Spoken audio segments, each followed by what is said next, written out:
mas muita paz. Que 2022 seja excelente para todos nós.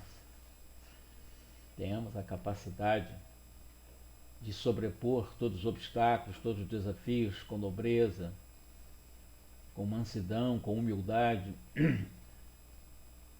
rogando a Deus as forças que nós necessitarmos para cada etapa vencermos com coragem.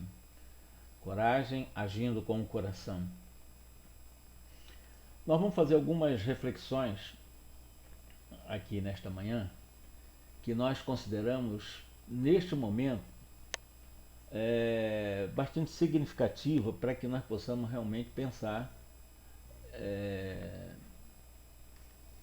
como, diante dos desafios ou da religião, dos religiosos, do dogmatismo, das questões do pecado, das questões do castigo, Deus pune, Deus castiga, o que é o tempo. Então nós vamos fazer várias reflexões em torno, e começando de uma forma curiosa, para desenvolvermos toda essa reflexão temática, com aquele caso da mulher adúltera, que foi acusada, condenada e quase punida pelos fariseus e pelos saduceus, pelos escribas, pela tradição judaica, perante o Cristo. Então vamos imaginar, nesse instante, exatamente aquele momento, né, que nós chamamos assim dantesco panorama das eras apostólicas, em que esta mulher ela foi flagrada em adultério. Vamos imaginar o seguinte: adepto da religião extrínseca. A religião extrínseca é aquela religião externa a nós, não é a verdadeira religião, aquela criada dentro de cada um, né? Religião verdadeiramente íntima, intrínseca, que Albert Einstein vai falar, e que eu vou falar com vocês, como é que ele analisa essa religião cósmica, ao invés de ficarmos presos a essas religiões, ou a esses religiosos, a esses líderes de qualquer religião, qualquer princípio religioso ou filosófico, mas nós construirmos em nós essa capacidade de buscar pela religiosidade o Deus que trazemos em nós em sua onipresença, porque Deus está presente em toda a sua criação. Então ele está em nós. E como é que nós encontramos Deus? Em que tempo nós podemos encontrar Deus? Não esse Deus antropomórfico, esse Deus teológico, esse Deus da camisa religião A, B ou C, não. Um Deus que nós vamos aprendendo a construir, nos aproximar e a respeitar. Respeitar Deus através das suas leis, ou do código moral de lei que trazemos em nossa consciência. Adeptos da religião extrínseca, voltando à panorâmica da época de Jesus, fanatizados pela sentença rigorosa da lei judaica, arrancaram essa mulher da cama, né? Eu estou fazendo uma metáfora aqui, né? E arrastaram até o lugar em que o magno rabino se encontrava. Aquela adúltera gritava clemência, misericórdia, compaixão enquanto era arrastada. Os seus indumentos, a sua roupa, o seu vestuário iam sendo dilaceradas e a sua pele sangrava, esfolando-se no chão rugoso. E aí, neste episódio, tradicionalmente conhecido por muitos cristãos, sobretudo e principalmente, nós conhecemos durante a estada terrena de Jesus, durante o momento que Jesus esteve entre nós aqui na Terra, nós topamos com um dilema evidente entre a diferença do religioso escravo à religião extrínseca e o verdadeiro sentido moral da indulgência, da religiosidade íntima ou intrínseca. No episódio que nós estamos narrando, nós percebemos a sustentação farisaica da religião extrínseca, do castigo, do medo, da angústia, numa circunstância em que são destacados religiosos prisioneiros aos aspectos formais, no caso da lei de Moisés, completamente distantes do correspondente sentido de religiosidade interna, religiosidade íntima, religiosidade intrínseca na sua essencial pureza e de origem. Considerando essas reflexões iniciais, Nos códigos de Moisés, aquela mulher pega em adultério não encontraria nenhuma brecha de escape. Precisava mesmo ser lapidada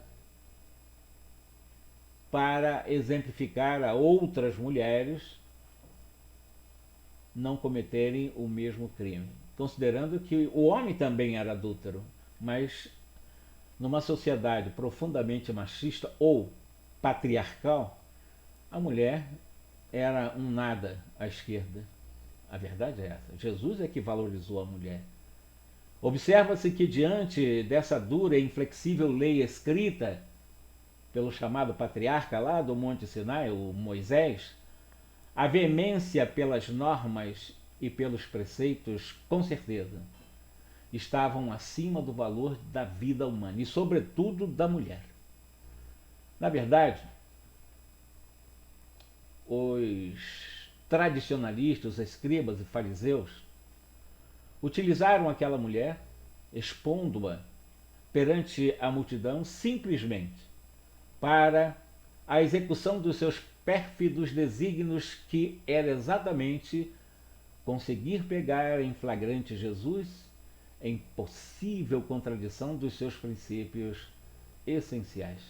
E aí, naquele contexto, nós compreendemos que a religião extrínseca, essa religião formal, essa religião dogmática, essa religião desses líderes religiosos, desses livros que muitas vezes aprisionam e quase sempre mais aprisionam do que libertam a nossa consciência por causa do formalismo atroz, e era exatamente induzir o homem a desempenhar esse juízo implacável através do medo, da angústia e não da clemência. E as religiões, muitas delas têm sido assim. Obviamente, desconhecio a religião intrínseca, a religião cósmica universal, deve ter as suas estirpes estritamente unidas ao amor, à justiça, à caridade, como nós aprendemos com a doutrina espírita. A propósito, o mestre jamais transigiu com qualquer impostura religiosa.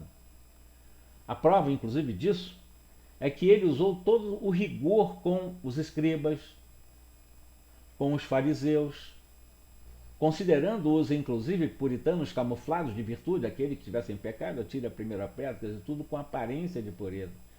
E quando você tem a aparência de pureza, você é um puritano, você não é puro. E apesar disso, Jesus foi indulgente com as pessoas de má vida, os cobradores de impostos, com o bom ladrão, com as prostitutas, e especialmente com aqueles que o insultaram e o condenaram na cruz, dando-nos a entender hoje que ser religioso extrínseco, ou seja, puritano, dogmático, sectário, só de roupagem, só para o público ver e aplaudir, é muito mais degradante do que ser adúltera, segundo a época de Jesus, que ele valorizou mais um adúltero do que esses puritanos, esses supostos puros. Inclusive, ele valorizou a figura de Dimas, o ladrão, o corrupto Zaqueu, a cortesã Madalena. Isso nós conhecemos, mas não admitia essa falsa pulcridade, essa falsa pureza.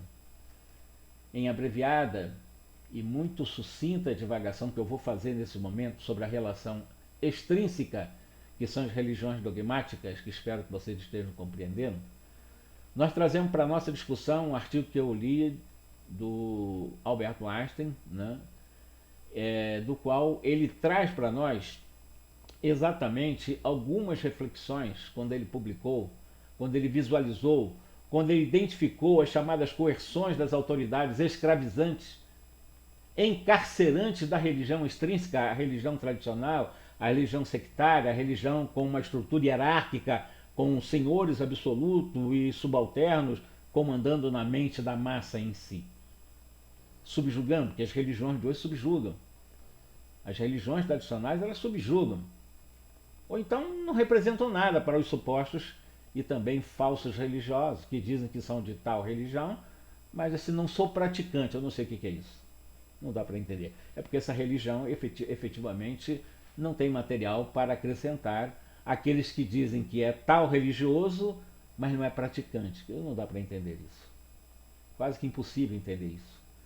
Então voltemos ao grande físico, ao grande Albert Einstein, acerca da questão da religiosidade íntima, da religiosidade intrínseca, como sendo a nossa comunhão perfeita com o Criador. Diz ele: sopesando a superfluidade dos procuradores intermediários do Senhor da vida. Quem são esses intermediários do Senhor da vida? São esses sacerdotes que acham que representam Deus aqui na Terra.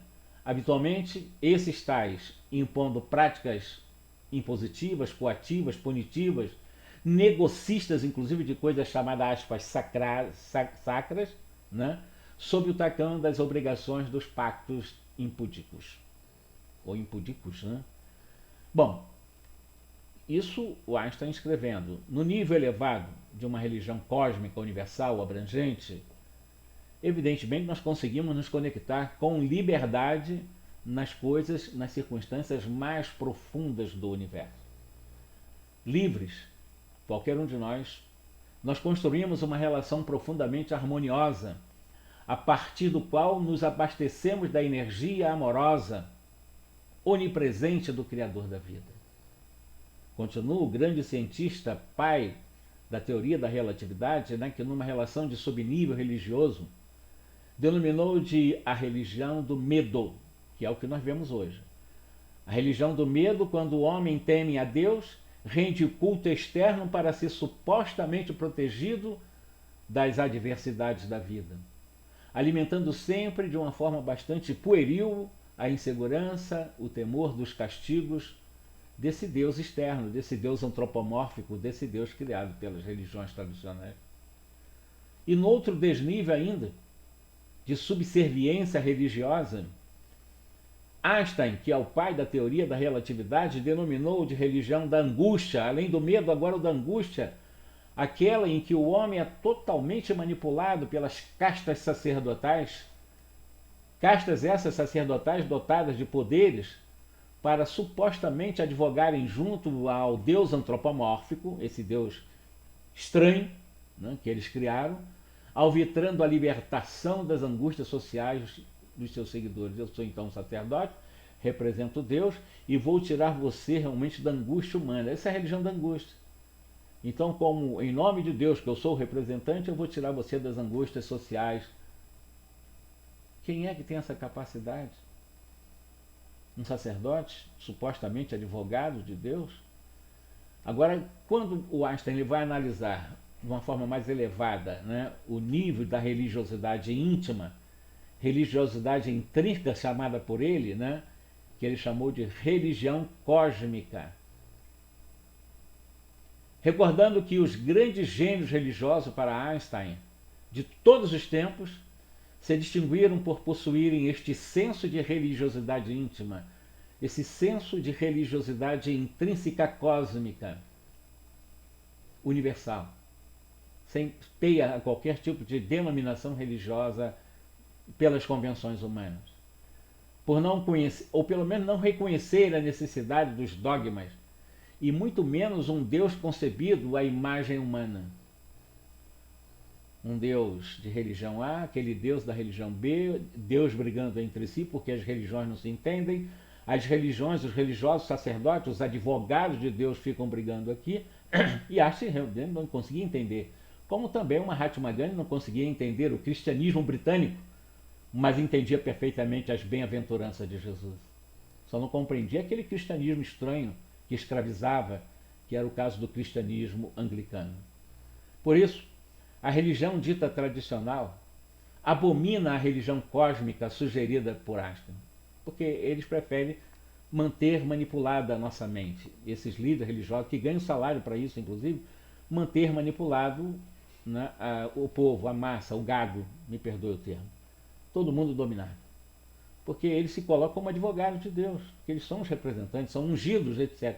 E nós ficamos escravos a essa situação. É o que o Einstein está debatendo. Por isso que ele vai propor uma religião intrínseca, íntima, cósmica, e evidentemente ela é sugerida por Einstein e abominada por esses verdadeiros aproveitadores, porque eles são de alguma forma, bastante espertos, né? São espertos, porque eles mantêm a mente dominada. Não fazem nada daquilo que eles pregam para o povo. Alguns se esforçam um pouquinho, mascaram virtude, quase todos. Eu falo isso porque a religião tradicional estabelecida pela humanidade, desde os seus primórdios, tem sido assim. Os líderes mandam na massa, o resto obedece, abaixa a cabeça, ajoelha, paga 10%. Não é fácil viver numa situação de escravidão como os religiosos vivem hoje. Eles nem entendem, eles não percebem assim, eles acham que estão salvos e libertos.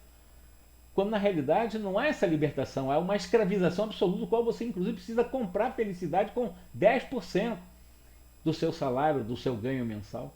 Isso é escravidão. Isso é absoluta escravidão àqueles que se colocam como intermediário das coisas divinas. Esse é o mundo de hoje, que nós precisamos abrir a nossa consciência, libertar a nossa consciência, despertando a nossa capacidade de senso de realidade e podermos nos libertar disso daí. E a nossa proposta é, inclusive, ver o tempo, eu vou falar sobre o tempo agora também. Até porque, precisamente, entre os denominados heréticos, para essas castas de, me perdoe o termo, mas de espertalhões, de todos os tempos, em que o Einstein vai acabar afirmando, né, que nós encontramos homens que foram inspirados por essa elevada experiência religiosa cósmica, que os religiosos tradicionais não aceitaram, né? Foram considerados eventualmente pelos seus contemporâneos, além de hereges, né? Evidentemente, ou eram ateus, ou alguns chegaram realmente à condição de santos. Penso que Francisco de Assis foi aceito imediatamente? Não foi. E outros líderes pensadores também da própria igreja, seja a igreja de Roma, qualquer igreja, eles se destacavam tanto que eles foram tidos como hereges, porque eles entenderam a necessidade da religião cósmica, íntima, a religião eu crio em mim, religião com o sentido de religar-me com o meu Criador que já está em mim. Isso chama-se religião intrínseca. Eu não preciso de religiões externas, eu não preciso de advogado de Deus, porque na realidade Deus, na sua onipresença, se faz presente em cada um de nós através das suas leis, no código moral de lei que trazemos na consciência. Então a religião da consciencial. É essa verdadeira religião, a religião que eu crio em mim, a religião que eu nutro em mim, a religião do qual, através do qual, pela religiosidade, que é uma tendência exatamente de espiritualizar-me essencialmente, buscar o Criador em mim, não nos altares, não fora de mim, não nas igrejas, não nos pastores, não nesses líderes religiosos que mais escravizam. Como eu disse, você acaba sendo escravo ao que eles dizem, porque eles se colocam como intermediário do divino. Tudo absolutamente de forma absolutamente enganosa. Na realidade, tudo de máscaras, né? Isso não é verdadeiro.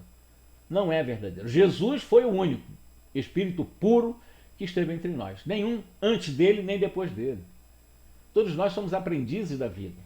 Agora, aqueles que são mais espertos acabam realmente utilizando, né, alguns chavões, leem um pouquinho, aprendem um pouquinho, supostamente decoram os livros chamados sagrados, tidos como sagrados, e decoram bem aquilo, né, e criam alguns tipos de catarse psicológica, como se estivessem fora do normal, recebendo contato com os espíritos superiores, e se tornam dono da mente de rebanhos, verdadeiras manadas, me perdoe. E as pessoas ficam acreditando, por causa de uma curazinha, de uma dorzinha de braço, dorzinha no pé, isso, aquilo, curou isso, curou aquilo. A cura não é externa, a cura é interna. Você pode curar um câncer por 1, 2, 3, 10, 20 anos, mas se o doente não ficar curado, o câncer vai surgir nem se for em outra encarnação. Porque o doente não está curado, e o doente se cura por si mesmo. Nós somos os nossos terapeutas. Que brilha a vossa luz, falava Jesus. O reino de Deus está dentro de vós e a gente fica pagando 10% para encontrar um reino fora de nós. Tudo isso precisa ser meditado com muita seriedade. Nós estamos falando aqui para que nós possamos realmente despertar a nossa consciência para essa verdade. E essa verdade somente eu vou encontrar em mim. Por este ângulo, homens, por exemplo, como Demócrito, o próprio Francisco de Assis, que eu lembrei aqui agora, o grande filósofo Spinoza, eles são muito próximos, se assemelham no que eles fizeram. Como pode, aí é uma indagação, um sentimento religioso cósmico íntimo, intrínseco, ser transmitido de uma pessoa para outra? porque ela acaba destruindo a noção limitante de Deus e a dogmática teologia humana. Porque quando eu crio essa religião dentro de mim, eu com Deus, eu busco Deus à minha maneira, despertando e ampliando a minha capacidade de consciência de realidade que sou, eu não preciso de religiosos. Eu não preciso de igreja, ninguém precisa. Quando nós construímos isso. Mas hoje o que é que domina? Vocês poderiam dizer, mais vale construir 10 igrejas do que 10 sanatórios. Mas normalmente os que estão indo para o sanatório advêm da igreja também. E quase todos eles. Então não tem muita lógica esse pensamento. A verdade é que buscar Deus é o Deus interior. Claro que tem bons instrutores, tem boas pessoas que dão boas informações, mas o dar em boa informação eu não tenho que me escravizar a ele, porque ele não é dono da minha felicidade. Ele não tem capacidade de passar para mim o amor que ele conquistou, nem eu tenho capacidade de transmitir o amor que eu conquistei para os outros. Eu posso ser boa referência, eu posso ser realmente um bom estímulo, mas eu não tenho como pegar meia dúzia aqui de grama de amor e passar para minha esposa, para meus filhos. Não tem, isso é uma conquista individual. Ninguém consegue passar esses valores para ninguém. Nós podemos dar bons exemplos e convidar ou ser convite para que as pessoas encontrem o caminho que nós encontramos. Esse é exatamente o grande eixo. Então não vai ser um sacerdote desse que vai mudar exatamente o rumo da minha vida. A não ser que ele tente tolher o meu livre-arbítrio e supostamente em nome de Deus ele dizer que tu faça assim, senão você não fizer isso, você vai para o inferno. Se você fizer isso, você vai para o céu. Aí ele começa a me hipnotizar, a me escravizar. E isso é extremamente perigoso para nós e tem sido na história de todas as civilizações. A nossa ainda submissão absoluta aos religiosos e aos líderes religiosos. Podemos escutar, mas o trabalho ele é individual. É a minha busca, é o meu estudo. Entendeu? E eu não preciso ficar escravo a ninguém, a nenhum ser humano. Podemos sim ficar bastante submissos no sentido assim, me submeter para modelar aquele que é o modelo da humanidade, que é Jesus. Né? E para seguir a trilha dele, porque ele é o nosso guia. Mas ele não me impõe nada. Ele não me impõe nada. Ao contrário, ele disse o seguinte para nós, que brilhe a vossa luz. Ele não vai brilhar a minha luz, ele não vai apertar um botãozinho lá e dizer assim, agora vai brilhar sua luz, Jorge. Não. Que brilhe a vossa luz porque vós sois deuses, dizia Jesus. E mais do que isso, né? O reino de Deus está dentro de vós, não está fora, não estão nos altares, nos santos de barro. Não. O reino de Deus está dentro de nós. É uma conquista diária, leva tempo, muito tempo. E como eu direciono as minhas palavras para espíritas, o nosso processo evolutivo nós temos alguns trilhões de anos para frente para chegar à angelitude. Não é para a próxima encarnação, nós temos o tempo necessário, porque nós somos espíritos imortais. Nós somos aprendizes da vida e filhos de Deus. Nós fomos criados para a pura e eterna felicidade. Todos os seres humanos foram criados para isso. Agora, cada um terá o seu tempo de chegar lá. Uns se esforçam mais, outros se terceirizam essa felicidade para que o outro realmente não compre a minha felicidade aí, porque eu vou dar tantos milhões para a igreja para eu garantir a minha paz absoluta depois da morte. Isso não vai acontecer. Mesmo que eu ache que vai, porque não vai, porque não é assim. Não existe esse processo. A desencarnação, na realidade as religiões nos tornam muito infantilizados diante da morte. Ela não é uma cigana miraculosa com promessas de milagres, não.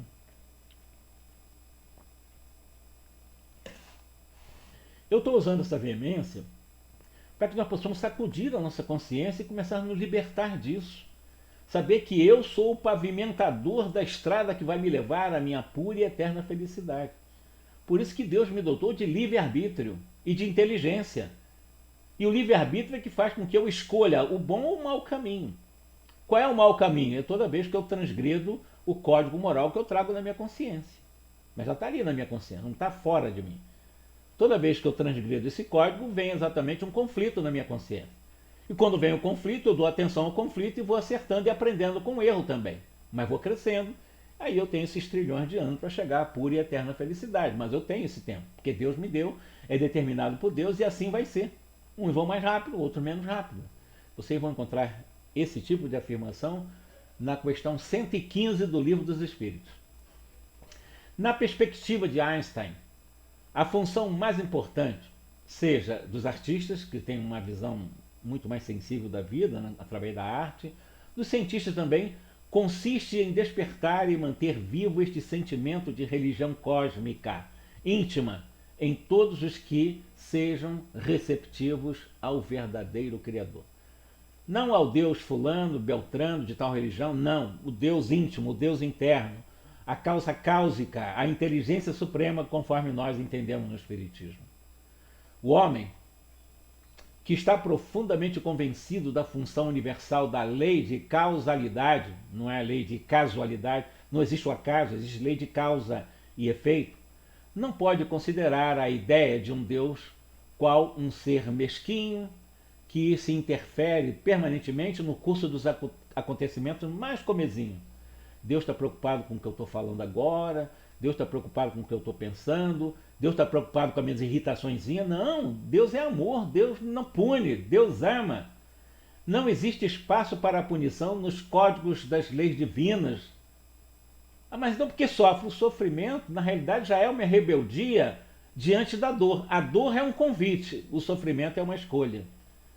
Então a dor é o convite de Deus para voltarmos ao amor. Então quando eu erro, eu vou sentir a dor do erro, com consequência do erro. Mas não como punição, como um convite para eu voltar ao caminho do amor. Se eu não aceito a dor, eu transformo em sofrimento. Aí é rebeldia. Dor é obrigatória, como convite para o amor. Sofrimento é uma escolha por inaceitação ao convite para o amor. Simples assim, mas não é tão simples, as pessoas não conseguem entender assim. As pessoas acham que Deus está preocupado, blá blá blá blá, o Jorge está falando, Deus vai castigar ele. Deus não castiga. Deus ama. Deus é soberanamente bom e justo. Deus é absolutamente justo. Considerando essa realidade, o homem que está profundamente convencido da função universal da lei, a lei chamada de causalidade, não cede espaço para uma religião do medo, que é a religião que nós temos no mundo de hoje. É a religião do medo. Você vai por medo, você vai por obrigação para não ir para o inferno. Você vai para a igreja falar lá, ou fazer os rituais lá para não ir para o inferno, ou se livrar do inferno. Ou diminuir o tempo no inferno. E tu vai por obrigação. Tudo que você faça por obrigação, verdadeiramente não é por consciência. E se não é por consciência, você vai mascarar o resultado dessa obrigatoriedade. Então você vai ser um falso humilde, um falso bonzinho, um falso caridoso, porque você está fazendo por obrigação. Quando você faz com consciência, não, você é verdadeiramente aquilo que está fazendo. Você faz por consciência, não por obrigação. Repito, Deus não pune. Deus ama. Deus não se vende por 10%. A verdade é essa. Então, as pessoas vão cedendo espaço para essa religião do medo e, evidentemente, a própria religião social ou moral que aprisiona pela angústia, né? Tem aquela religião que diz que você vai ser muito feliz na riqueza, da prosperidade, aquelas coisas todinhas. De modo algum, nós deveríamos conceber um Deus que recompensa, um Deus que castiga, já que o homem, nós, somos regidos pelo Código Moral de Leis da Consciência. Por este motivo, historicamente, a ciência ela foi incriminada, diz aqui o Einstein, de prejudicar a moral. Contudo, esse prejuízo moral que a ciência supostamente trouxe, na visão de Einstein, é um equívoco das religiões dogmáticas, dessas religiões desses que mantêm manipulada a mente do povo.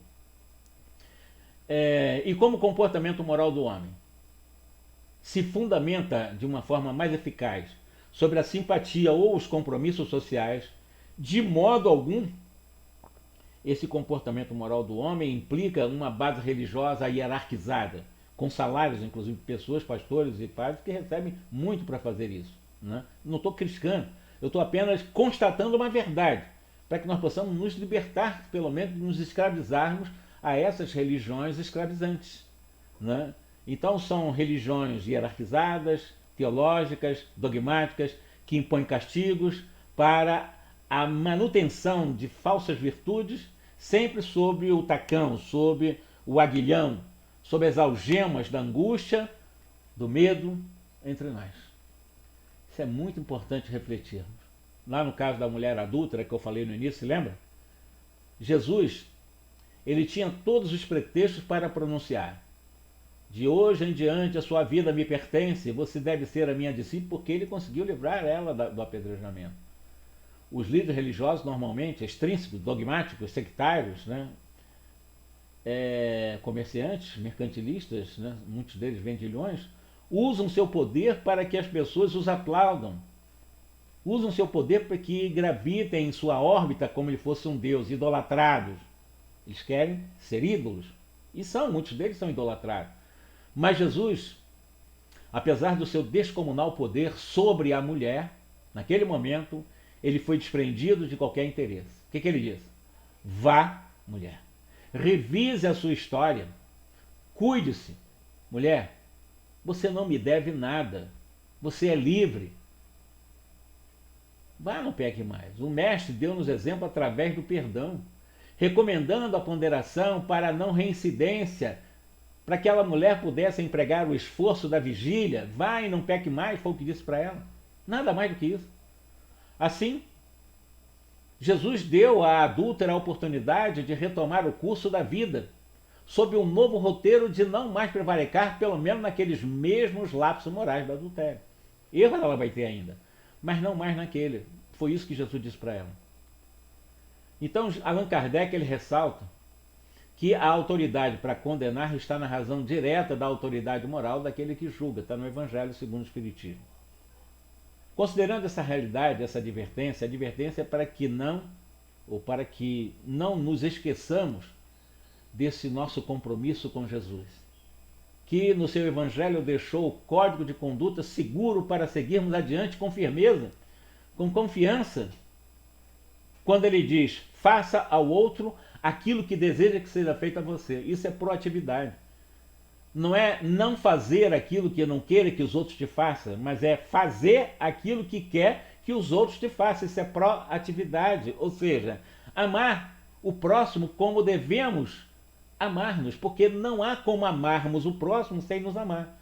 Como é que eu posso dizer que eu amo alguém me odiando, me rejeitando, me desvalorizando, não me aceitando? Não existe esse amor.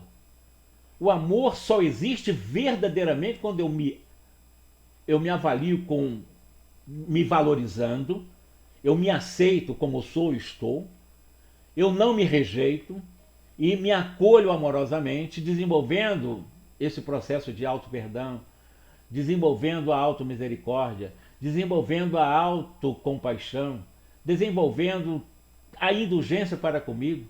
Aí, quando eu desenvolver essas virtudes comigo, trabalhando a sombra do meu mundo egóico, para aos poucos ir diminuindo a capa de sombra do meu mundo egóico, o que é isso? Eu estou começando a trabalhar as virtudes em mim. Eu estou começando a trabalhar o amor em mim. Estou começando a trabalhar e potencializando o amor, encontrando Deus que já está em mim na sua onipresença.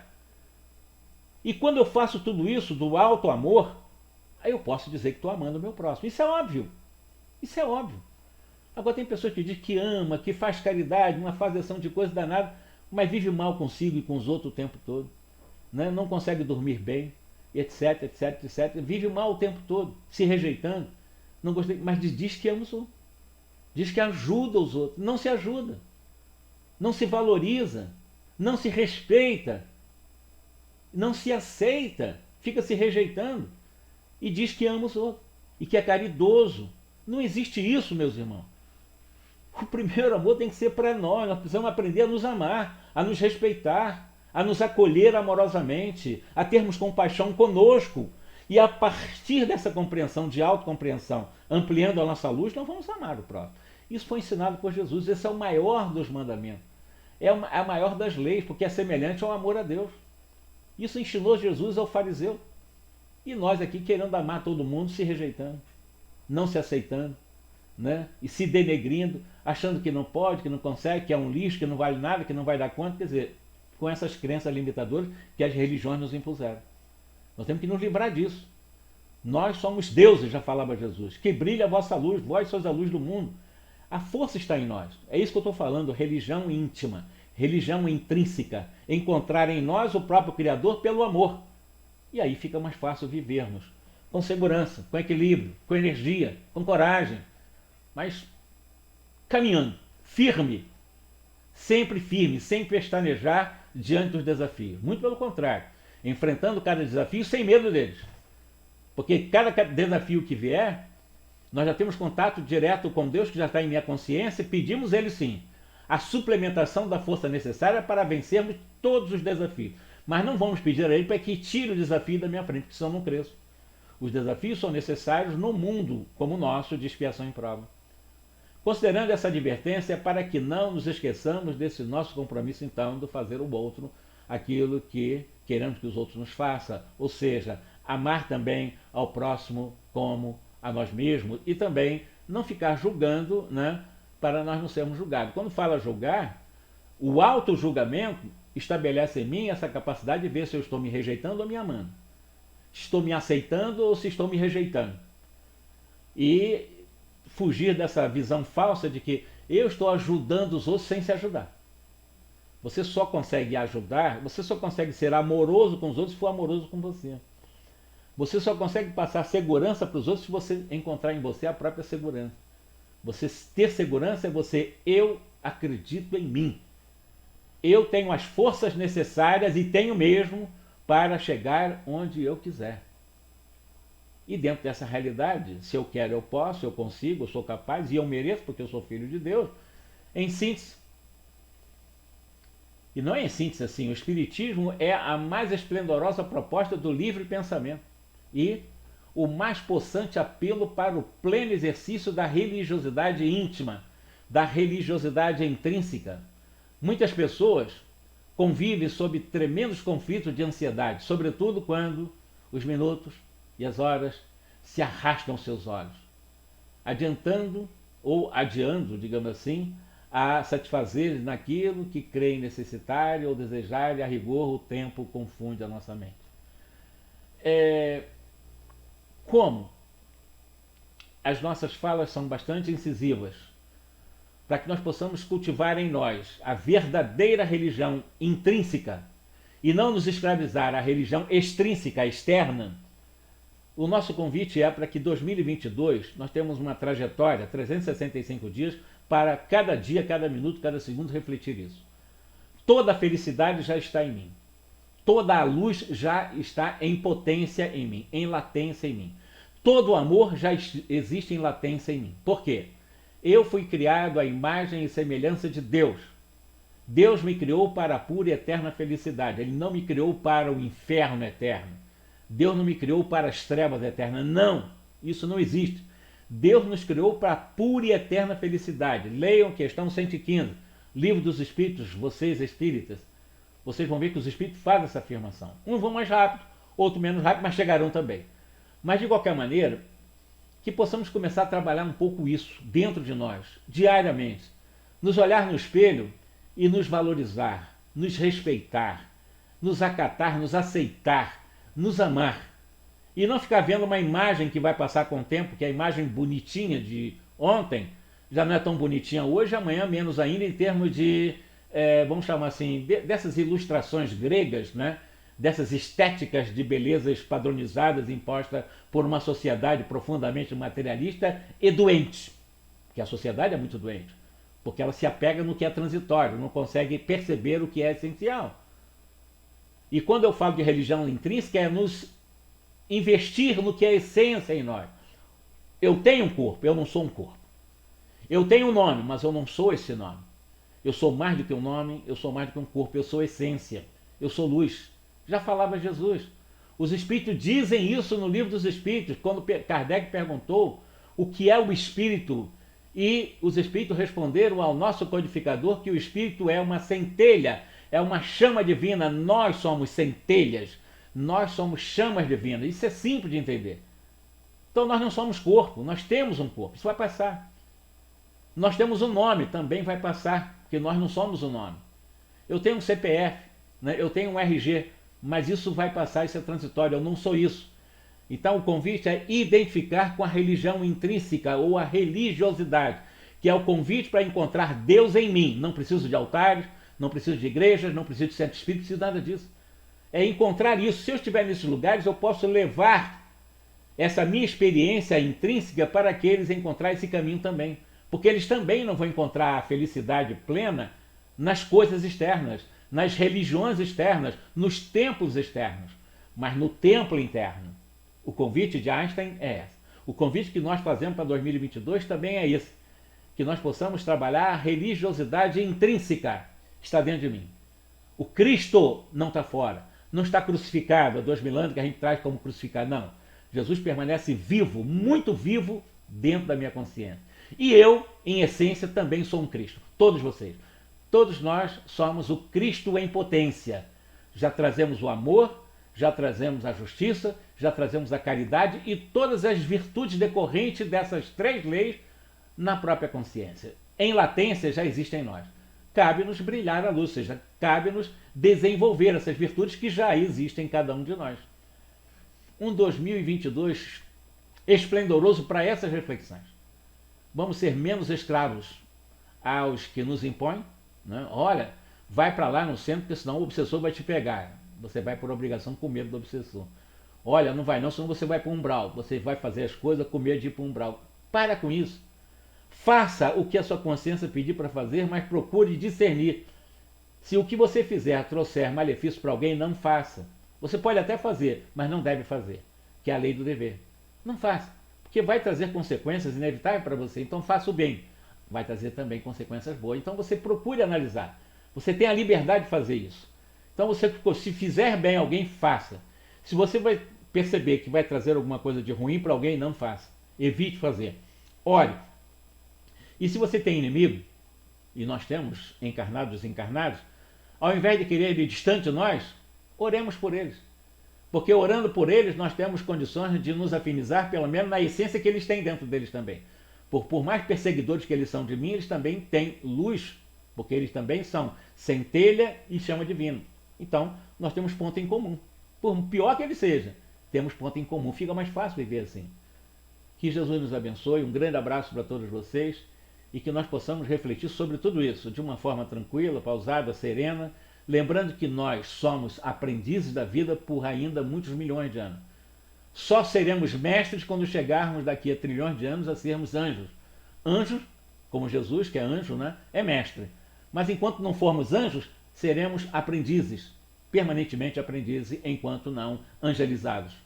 Que Jesus, o nosso grande inspirador, modelo, guia, espírito mais puro, possa nos inspirar nessa caminhada. É uma caminhada muito longa, mas ao mesmo tempo é breve, porque isso começa no aqui e agora. Se eu decidir, eu já começo a viver essa felicidade relativa, eu já começo a me amar um pouco mais, eu já começo a tornar minha vida um pouco mais leve, mais suave, eu sou uma pessoa mais contente, porque eu já começo a me amar, eu já começo a me respeitar, eu já começo a, de alguma forma, me valorizar, eu já começo a me ver como essência, e não como Jorge, com um corpo que está com 70 anos, não. Eu sou muito mais do que isso. Um grande abraço para todos, então. Que Jesus nos abençoe.